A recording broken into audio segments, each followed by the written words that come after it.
Good evening, I'm Barbara Pinto. And I'm Chris Bury. Tonight we take an in-depth look at the Shakespearean crash and burn of a rising star in Chicago politics. Jesse Jackson Jr. had it all and then seemed to throw it all away in a shocking $750,000 spending spree. An expensive watch, furs and capes, a $4,600 fedora. The list goes on. He leaves behind not only a promising political career, but also many disillusioned supporters and a contentious battle for his congressional seat. He's an embarrassment to the state of Illinois. He should be ashamed of taking all that money from these people. All corruption at its best. That's all I can tell you. Everything in Cook County has been corrupt ever since I can remember. I'm very disappointed. I thought he was a good man, and apparently he's not. I'm very disappointed.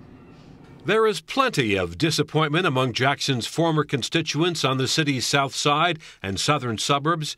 Many Chicagoans are asking why such a prominent figure would risk a promising political career for a luxurious lifestyle that few in his district can afford. I think he just got seduced by his power and by the arrogance of thinking that it was all right to do things this way.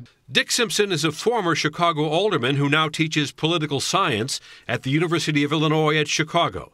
He says Jackson's misuse of campaign funds is another high-profile example of what he calls the culture of corruption in Chicago. It's reminiscent of the way Congressman Dan Rostenkowski was caught. Dan Rostenkowski actually had many more corrupt dealings and a much higher level of them. Things began unraveling for Jackson in 2008.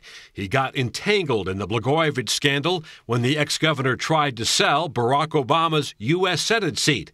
The House Ethics Panel investigated, but Jackson was never charged with any wrongdoing related to the scandal. But FBI agents were soon tracking unusual transactions in a Jackson bank account. Last month, Jackson's wife Sandy gave up her seat as 7th Ward alderman amid the growing investigation. She has pleaded guilty to federal tax fraud.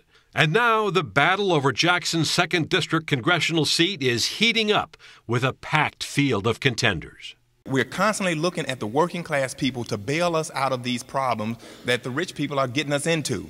So I want to pass legislation to make sure that Social Security and the pensions are protected. My dad was self-employed, and my mom got breast cancer in her 40s. They could never get health care again. Whatever we're hearing about turning it over to Wall Street, they got us in this mess in the first place. We are not going to privatize it. I will fight that. Continue raising the age you retire is elitist, because if you're a pilot, you have to retire at a certain age, but then you're telling teachers or other people you have to work to 67 or 70, and I feel that's very unfair.